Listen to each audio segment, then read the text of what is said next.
Live via Skype, it's the DB&J Wrestling Podcast. This is your host, Turnbuckle Jim, and with me, the briefcase to my Rollins. Oh, Lordy, fast count. You set me free, man? What's up with that? I trade you in for something better, what can I say? Oh, God. That could be anything, really. Yeah, that's true. And tentatively joining us, we have a new guy, Tim. Yes, sir. Titantron. You can call me Titantron. Titantron Tim. Okay, we'll go with that for now, and if everybody hates it, then we'll just change it.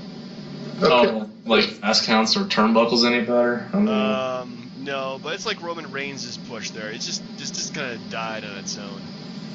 You mean like I can and I will? No, it means you won't and you can't. Anyway, folks, we're just going to do a pretty basic show for you. Just our review of WrestleMania 31 this week, which dominated wrestling this as well as our review of the Raw afterwards, and then give our top 5 WrestleMania moments this past year, good and or bad. I'm confused, man. When you say biggest thing of the weekend, did you not see Jeff Hardy fight Ethan Carter III? What's wrong with you? No. I have no idea what the hell I'm talking about. That's some TNA reference. I will not get it. Well, you got one of the guys at least. Yeah. Fair enough.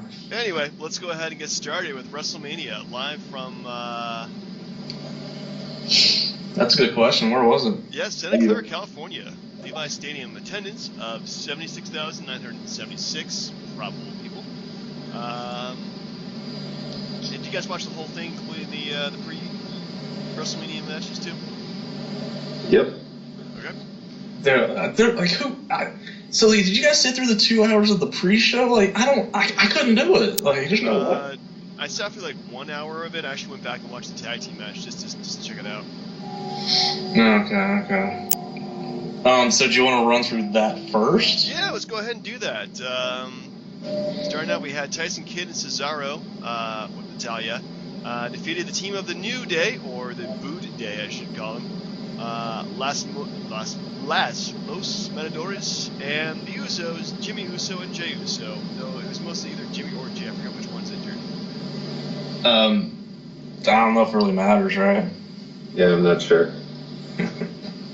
Yeah, they're about the same. Anyway, actually, I really liked this match. It was pretty high energy, good way to start the show off. Everybody got their spots in, and Natalya beats up El Torito. So very happy with it. What do you guys think? Tim, you're the new guy. You wanna lead off here? Yeah, come on, Tim. Yeah, sure, no problem. I mean, anytime you have like a 4-man superplex off the top rope, I call that a win. Actually, it was 6-man. Thank you very much.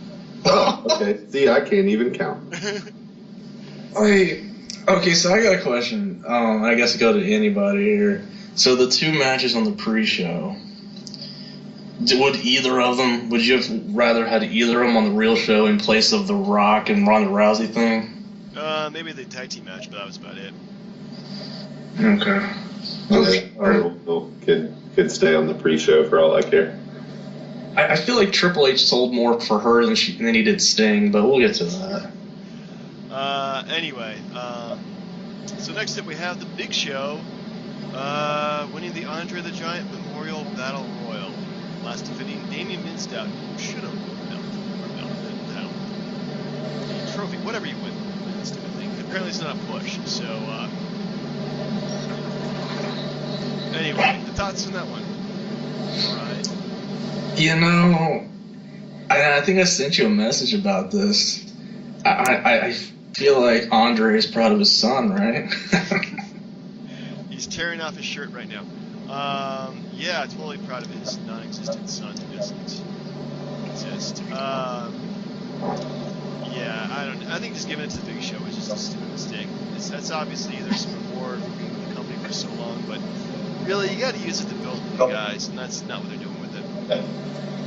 Well, it gave him like a new lease on life, because look back at how many times he was like one of the last 2 in any Rumble or Battle Royal, and he always lost. This is like his extension to lose the next like 15 Royal Rumbles as the last guy. Tim, what'd you think? Yeah, I thought WWE dropped the ball on this one. There was a chance to really get Mizdow over the top. I mean, clearly when the fans are shouting, "We want Mizdow" every show, and you deny them of that for the big slow, I mean, come on, guys. Yeah, well, I mean, it's just like you really want, people are just really wanting the Mizdow to actually win them with something, so just keep it moving. Oh, yeah. So, next up, the real card begins. We have our ladder match for the WWE Intercontinental Championship. With Daniel Bryan defeating Bad News Barrett, R-Truth, Dean Ambrose, Luke Harper, Dolph Ziggler, and Stardust. Tim, what'd you think about this match? Overall, pretty exciting. I mean, Dean Ambrose going through a ladder. I don't know how he didn't break his neck, but it was a pretty exciting match, and I was pretty happy with the outcome. I think they're trying to bring some prestige back to the title. Yeah, I do like that. The fact that they have, like, well, we'll get to the U.S. title back again, but yeah, having somebody like Daniel Bryan having the title, that's pretty big. And it's good, like, I mean, because obviously Daniel Bryan, because of his injuries, can't go on to win the main event or be in the main event, win the title back, because they just can't risk that much on him. But give him this, I mean, I hate to say it, but it's a straight up like B plus silver medal for him. So There you go.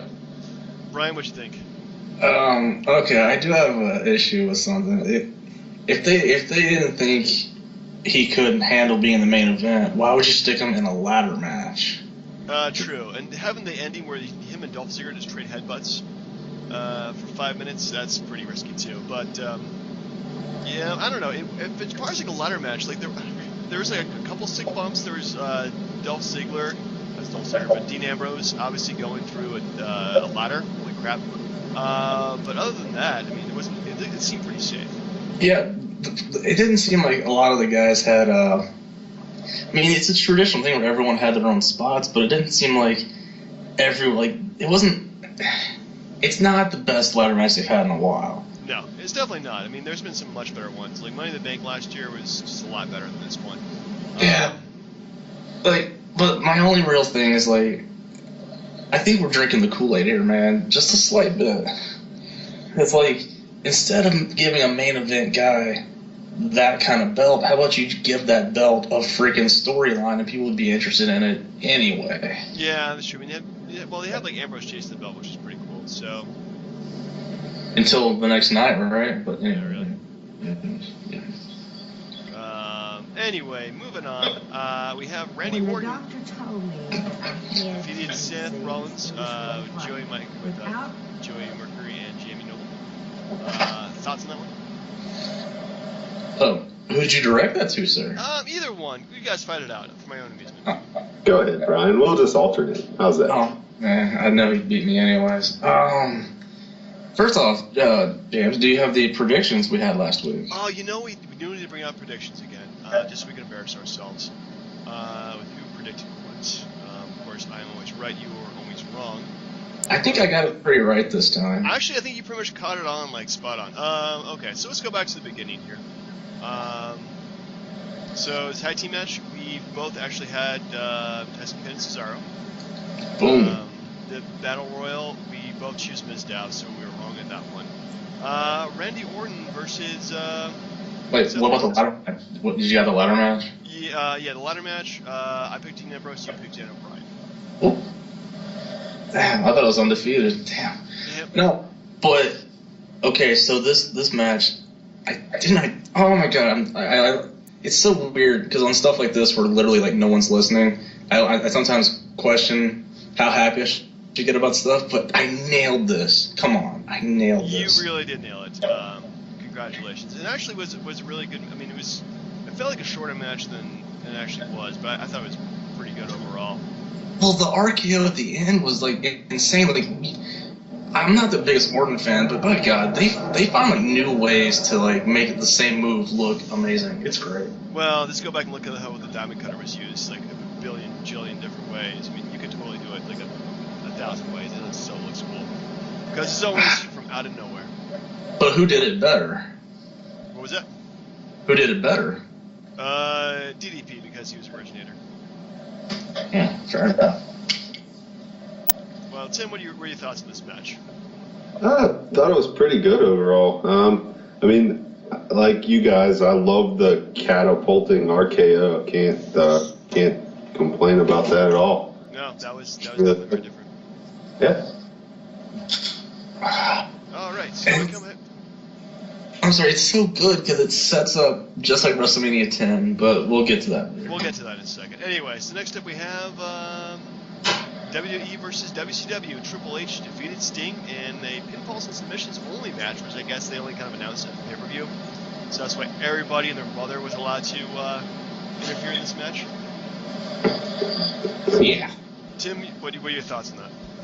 Yeah. I was hoping for a Sting win on that one, I'll be honest with you. And then they turned it into like DX versus NWO, WCW versus WWE when Sting said that he wasn't fighting for WCW.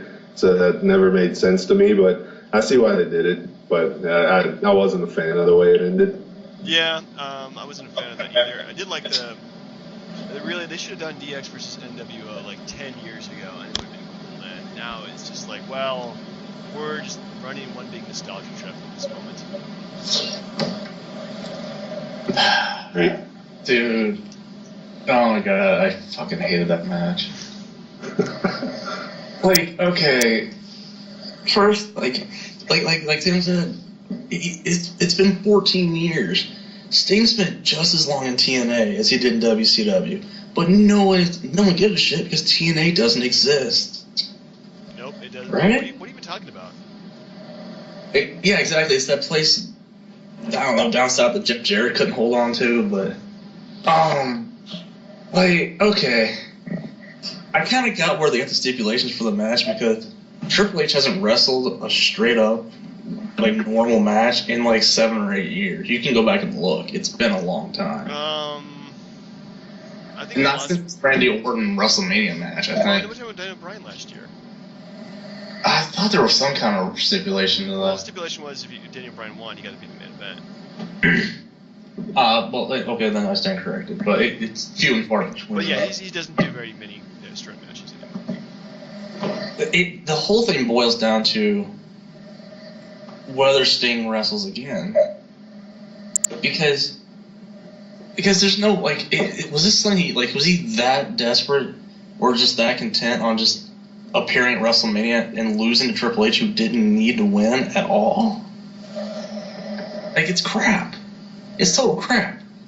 And by the way, X-Pac and Shawn Michaels were both NWO members, so that didn't make sense. Like, I mean, the fact that Shawn Michaels super kicked Sting, it was unnecessary. Just have a straight.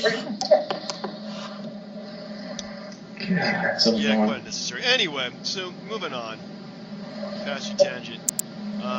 We next have the Divas match. AJ Lee and Paige stayed on the same page, so to speak, and defeated the Bella Twins via submission. Womp womp womp.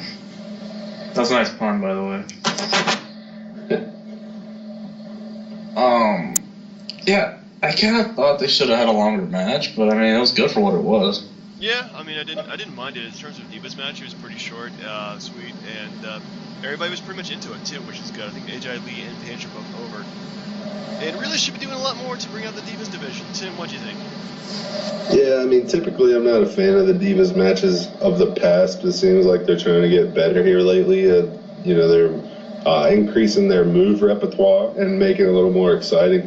And I like the way the storyline's going. I was impressed with the match. It could have been a little longer, but it was overall a good mid-card match.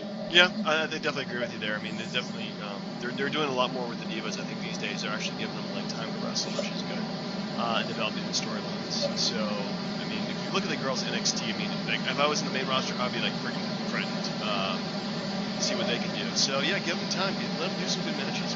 Why the heck not? So next up, our patriotic match. It's John Cena versus Rusev. Well, what did you think, Jim? Yeah. What did you think? What did I think? Yeah. I liked it. I mean, it wasn't anything different than I've seen from John Cena or Rusev. The ending was kind of weak. I was just pretty much like threw him into Lana and then got the attitude adjuster. So yeah, it was good for what it was, but nothing special. Can we speak to the John Cena sucks thing? Because I love it so much. Oh my god! And I think Tim, you like got me onto that, and I can hear it now, and it's so good. Yeah, when the crowd chimes in on the music, man, it's great. John Cena sucks. No, but the best part was Rusev coming out in that freaking tank. Yeah, that was pretty cool. I did like the tank. I liked the opening for him. Actually, going back, did not like the opening for Triple H. I think that was kind of overdone. Oh, the Terminator was dumb. The Japanese drums to Sting, that was kind of dumb. Yeah, actually, the openings this year, I think Rusev was the best one. I think that was pretty cool. I gotta say though, I think this is the most special entrances I've seen for any one Mania, like ever. Like, I mean, I don't think there was anybody that was like that sung anyone into the ring, but there's like so many special entrances though. It's weird. Yeah. Guys, if we're gonna speak about entrances, can I just be one to vote that they come out in the old school like ring floats next year? That would be great. I don't know. Those things were kind of lame. You have the ring float. You go all the way down. You have to open up the door to the ring float. You walk all the way down. I mean, it just, I don't know. There's something just lazy and lame about that. Well, they did for Andre because he couldn't walk. True. I think they did with everybody that year, didn't they? Well, I mean, Ultimate Warrior, right? Didn't he get one? But he just ran. Because like the distance to the ring from like the whatever the entrance was pretty long. So I remember they did it at WrestleMania 3 too. And it just took forever to get down to the ring, so that's probably why they did that. But anyway, yeah. So moving on. No, I'm just curious what you guys thought about. Was Cena the right person to end the streak, or should he have kept the streak going? Man, that's a hard ass question. I'm gonna go with yes. Cena is the right person because it helps Cena out. Losing to Cena doesn't hurt Rusev because he already has the win on him anyway. So I think Cena is probably the best person to give that to. And Cena is good for just doing good matches. I mean, we'll get to it, but he did a great match with Ambrose the next night. So. Yeah. Okay, just over under how long before he has the spinner belt again? Never. The spinner belt is dead. Let's just keep that thing dead. Anyway, next up we have the return of The Undertaker. I think it's 1 year appearance. Defeated Bray Wyatt. Tim, I think it's your turn. Yeah, I'll go. First off, I like the entrances. The creepy scarecrow Walking Dead thing was a little weird, but it was different and cool. The Undertaker, just the classic, that was nice. He definitely looked a little winded during that match. You can tell he's like, I don't know, 103 years old now. But otherwise looked impressive, and I really liked the way he sat up when Bray was doing the spider walk. That was pretty cool. That was a really cool moment. I like that. Definitely good drama there. And I like that Bray Wyatt getting schooled by the Taker in terms of being creeped out. So that was cool. What'd you think about it, Brian? I just kudos to Undertaker for being able to grow his hair back out. Seriously, like, yeah, I think Tim said something to me about, like, he has more hair than Sting, I think. Yeah, he does, which is kind of scary. Yeah, I mean, as far as the match goes, and I think I read on Bleacher about it made so much sense, dude. Like, we got spoiled through the HBK, Triple H, like the CM Punk matches, the Lesnar match even. This match was not going to be on that level, and you saw that because of how good the other guys were that made Undertaker look fan-freaking-tastic. Yeah. I mean, it was a good match, but it was not on the level with the other ones. Yeah. So we come to our main event, which is originally Brock Lesnar versus Roman Reigns, and in jumps Seth Rollins to cash in his Money in the Bank and win it in 60 minutes and 43 seconds. Let's go with you, Brian. What'd you think? Oh, first, I don't know if you can confirm this, but I read something where, like, the longest match was, I think, the main event, where it was like 18 minutes or something like that. According to this, the longest match of the night was Sting versus Triple H at 18 minutes and 36 seconds. Isn't that crazy? Yeah, like well, a 4-hour show, that limited amount of matches in 18 minutes is your biggest match. Yeah, but didn't go anything over 20. It's just kind of weird. I mean, they spent. Well, with this second, let's just talk about. Well, before we get into the main event, I guess. Yeah. Let's talk about the filler segments. The music sucked. I'm gonna say that right now. I'll skip that crap. Yeah, but also Triple H, Stephanie versus Ronda Rousey and The Rock. I thought that was kind of. No one plays a bigger bitch than Stephanie. It's fantastic. Like, it's cringeworthy how much I don't like hearing her on TV. Ugh. It's like, get out of my ring. So bad. No, she's the best heel they have right now. But it's setting up towards something. Even if it's like next year at Mania, it's like a mixed tag or something. That'd be pretty cool. I'm liking Ronda Rousey more and more these days. So. Yeah, I feel like it was all just a big plug, like for the music, and then the entrance was a plug for the Terminator movie, and then that was a plug for the UFC, and then they had the Tap Out commercial for the guys. They signed a contract with Tap Out Clothing now. It all just seemed like one big commercial.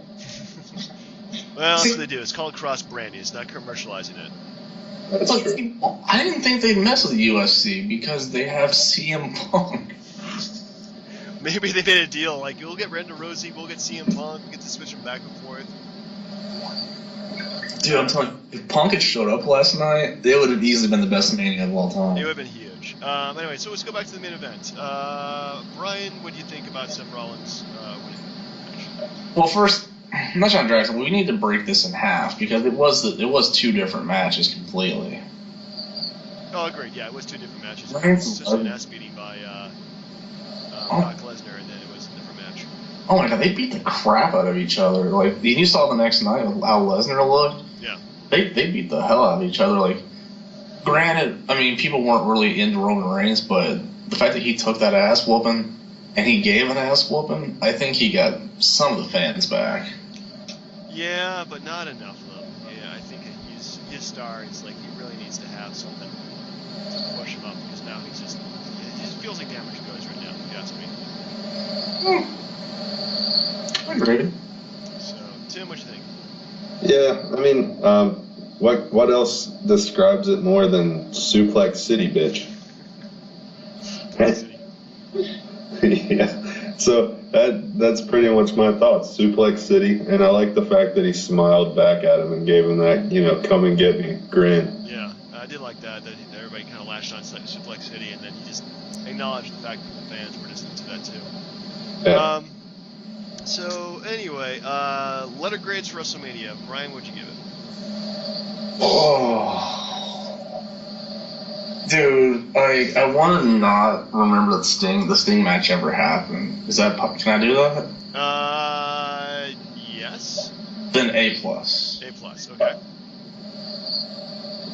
Alright, well, if I have to throw the Sting match into it, which I'm going to, I'm going to have to give it a solid B. Solid B. Wow. I'm going to take all the matches, including the Sting match with that too, and I'm going to give this a solid A. I don't think there was a single weak spot on the card. I think maybe the Under the Giant Memorial Battle Royal, but I think everything pretty much delivered as well as it could have been, and they called it an audible again.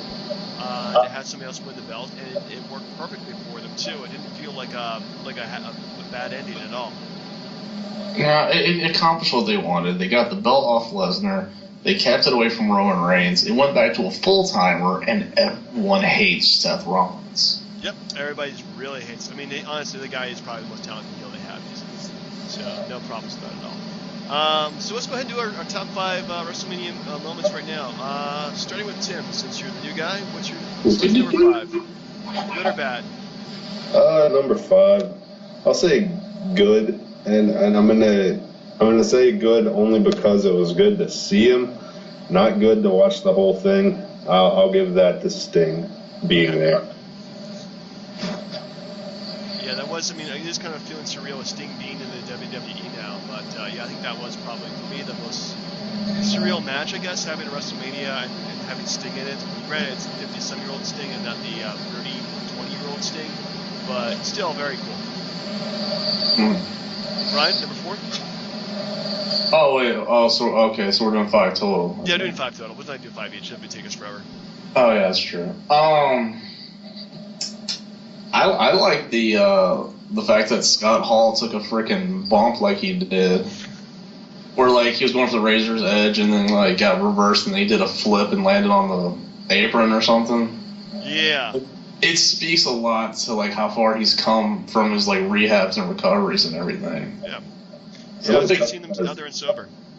Yeah, it's all attributed to DDP yoga. Oh, don't you own that? I do own it. That's awesome. Yeah, it will make you feel the burn. It's a little ridiculous when you see DDP going, cat arch. What? Oh, glory. Alright. Anyway, enough of that. Alright. So number 3. Man. I'm going to go with the entrance for Rusev on a tank. I mean, that image alone, I think, any other wrestler would look ridiculous, but it's Rusev, so yeah, he could honestly drive a tank into WrestleMania. Why not? Invade the United States, declare war, we'll beat you one time at least. I feel like he stole that from like the movie Goldeneye, like the one that Bond like was chasing to get Natalia back from like Ormor or something like that. When he was in the tank chasing him down. Yeah, and he had like the statue on the tank when he was driving it, and then like when he drove it out to the train and the train blew it up. You can't beat that. It looked like the same tank. Yeah, you know, it probably was. I think it's got what, a T-76 or something like that. I didn't figure that out. I think it probably was the same tank because those things are they're very mass produced, and so like everybody's got a version of that tank. Look, any time that I can watch WrestleMania and enjoy a good James Bond moment, I'm down. Yeah, even though, have you gone back and watched GoldenEye lately? Oh, did I watch it like last week? Really? I watched it again because I got the James Bond of all the movies on Blu-ray, which is a great buy, by the way. That doesn't really hold up that well. Oh, come on. I'm invincible. Yeah, it's got kind of a couple of over-the-top characters, but overall, like, James Bond is gone for like half the movie, man. It's quite weak. Come on, like Jean Grey plays Xenia Onatopp? Yeah, okay. All right. Okay. Anyway, back to this. What were we talking about? Number 2. Tim, what's your number 2 WrestleMania moment? Wow, that's gonna be a tough one. I gotta rate it right up there, number 2. I guess number 2 is gonna have to be how bloody did Roman Reigns get Brock Lesnar? It was like 3 Superman punches, knees to the face, just that epic flurry of whoop ass that he laid on him right towards the end of the match. That would be my number 2 moment. I like it. Brian, and you get to the spot of number 1. Oh, can I ask a really quick question? I don't know if you guys saw it or if they did the camera angle, but was it what was the deal with that ring post? Because like he threw Lesnar into the ring post and then he automatically just starts like spurting out blood like a hemorrhage or something. Like, do you think there's like a blade sticking out or something? Like, what could have caused him to bleed that much?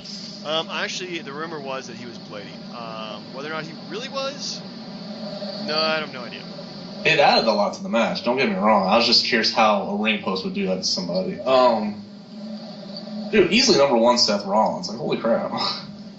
Like, it's the first time it's ever been done at a Mania. It's the first time it's ever been done during a match to change the match. And it got to the outcome that everyone was looking for because no one wanted Reigns to get it, no one wanted Lesnar to keep it. We got what we wanted, and it made history, so there you go. Yeah, totally agree with you there. I think it was a good idea putting it in the match itself as opposed to like somebody winning the match and then, oh my goodness, somebody comes out and then they win, so they're champion for like all of 2 seconds. I think it's really cheap doing that, and I'd rather they did a match. They just did curb stomp for the win. Well, it sets it up like I told you with the WrestleMania 10 thing, like how Brett had lost to Owen, Brett wins the belt, and then Brett feuded with Owen. So it sets Orton up as the number 1 contender. It's perfect. Yeah, it's oh my goodness, it's so good. Anyway, moving on. So let's talk about the next night, the Raw after WrestleMania, aka Lesnar kills everybody. Can I say that, like, when I talked to you on Facebook about it, and you told me Lesnar went nuts, I'm like, dude, did he F5 Michael Cole? And you were like, so I was like, really? I'm like, I was like, it was wishful thinking on my part, and then it became true. You know, honestly, I'm like, well, he's going insane. I wonder if he's gonna. Yep, he just F5 Michael Cole. They've honestly crossed that threshold. Apparently, Michael Cole has gotten like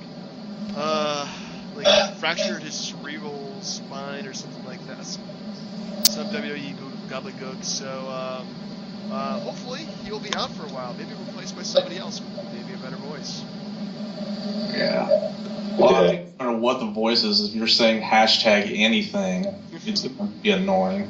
Yeah, I think Michael Cole's time as the lead announcer for WWE is just, he's just not, he's no JR. And come on, very guys. apparent. He is vintage. Like, he's vintage Michael Cole. Vintage Michael Cole is Michael Cole getting raped in a shower. Was that Mick Foley's thing where he said that he got beat up so bad he wishes he was in the closet with Heinrich again or something? Yeah, something like that. Yeah, that's some really disturbing stuff. Like, oh man. A poem. So Monday Night Raw. Yeah. So all in all, I really liked the first 2 hours. I thought they were really good. We had some great matches. We had Bryan versus Dolph Ziggler for the belt.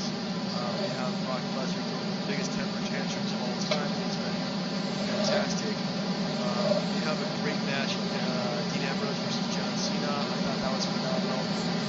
And then the last hour just sucked. It was like the same old shit we've been seeing for like the last 6 months or so. So all in all, I would probably give it a B+. Yep. Yeah, I think I'm gonna give it a B-. B-? Like you said, it could have been better in the last hour. Instead, let's set up this 6-way tag where nobody likes each other really. We're just gonna team up for the night and have a slobber knocker. We're missing a couple things, and by the way, Hulu sucks for this show, for like this Raw at least. Yeah. They didn't show what Adrian Neville debuting or. Oh, that was great. I forgot about that. Adrian Neville debuting. Yeah, that was fantastic. Yeah, I heard he had a cape or something. Yeah, he had a cape with a hood. It looked kind of ridiculous, but then he actually just did all his moves, and it was phenomenal. Everybody loved him immediately. Oh yeah, and also Blue Dragons are in WWE, and they also look phenomenal too. Yeah. Can somebody tell why does Sheamus look like such an asshole? I don't know, because his name is Sheamus, probably. Dude, like a mohawk, and then he braided his freaking beard or something. I love the fact the crowd was like, this is you look stupid. That was a chant. I thought that was fantastic. Oh man, one of my favorite parts about the show was the crowd. All night they were going crazy. They did the wave like the entire main event. It was crowd that makes it fun. Yeah, they did. Well, I think that the reason the crowd did the wave is because the main event just sucked so hard that they were just bored and decided to do the crowd the wave. And then the cameras started following the wave too. I don't know why, but it just shows how weak the main event was. Yeah. I'm trying to think if anything else was good or worth a shit. I mean, dude, Lesnar's thing was so freaking good, but the only thing I'm really concerned about is how long they're gonna go before they either, stop giving a crap about these mid-card titles and just have Cena and Daniel Bryan lose, Yeah. It's gonna be interesting to see how long that takes. I really can't say that I can predict where they're going from here, but at least it is bringing more interest in the mid-card belts. And say what you will about John Cena, he can always do a good match with somebody, unless your name's Ryback or Mark Henry. And Daniel Bryan was good with everybody too. And, at least have a great run with the Intercontinental title. It's a solid silver medal, but we'll see what happens. it seems like a consolation prize. Like, oh, we're never going to give him the WWE title again, but you know what? This will do. There. Well, anyway, so next week we're going to do go back to the Attitude Era. So Tim, you have some homework to do. All right. You got to watch Rock Bottom 1988, and if it's terrible, I'm sorry. If it's great, congratulations. And what was your list want to do next week, Brian? The top 5 80s names of wrestlers that never existed? Oh, God, yeah, because I kept thinking about the conversations I've had with Tim. When I was trying to get him to come up with a name, I'm like, not that Disco Downpour, that's a terrible name. That's a god-awful name. That is like the worst name ever, Disco Downpour. For shame. Classical Downpour? I mean, it sounds kind of like there's a porn reference being made there somewhere. More like the hip-hop Downpour? Well, I mean, I'm just trying to think outside of the box. I feel like we can come up with at least a couple of creative names that we could use for ourselves or for other people. Yeah. So I'm just going to go with the top 5 80s wrestlers who never existed. And, it's 2 rules. It's got to sound 80s, and it's got to be 80s themed. That's actually 1 rule, but, combine it to 2. Damn. All right, I can do that. Wait, so said Rock Bottom 98, right? Yeah, Rock Bottom 98. That's what we're doing. Nice. I like it. All right. Anything else, guys, want to talk about before we close it for tonight? Oh, I feel like, just a little bit of backstory. You know how I told you that me and Travis were on the WrestleMania 21 DVD? Yeah. Well, see, Tim here was on a pay-per-view that you can watch on the WWE Network. For only how much? Fuck it, who cares? Lowest price. Yeah, I didn't know if you felt like sharing his time where he was on TV. Okay, yeah, I mean, it was like really, literally 5 seconds, but I forget the year, but World War III or War Games, whatever, War Games, came to Roanoke Civic Center, and what year was that, Brian? Was it 94? Yeah. Okay, yeah, I was a big Hornets fan, so I'm decked out, head to toe, Charlotte Hornets gear, and right after Johnny B. Bad wins the first match on the card, it goes over his shoulder, and I see this kid standing in the aisleway, decked out in Charlotte Hornets gear, just for a split second, and I'm like, there I am, right there. That is, I guess, not terrible, but still. Hey, well, congratulations. You're now part of wrestling history, I guess. I think still, it's just like me with Travis and JBL like directly in front of us, and you could see us clear as day. Well, I was on Monday Night Raw once when Kane and Jericho were brought to the outside. You can see me clearly just right out there. However, I can't go back and watch it. Thank goodness. Can't seem to find it on YouTube. Well, it'll be on the network eventually. Yeah, it will be. Everything will be on the. Oh my goodness! Yeah, everything will be on the network eventually, isn't it? Great. Well, except for the Chris Benoit tribute show. Too soon, man. Too soon. Fine. FDR jokes it is. Anyway, well, for the DB&J, we gotta find a better acronym. Maybe like TB&J or JBT. To be determined. To be determined.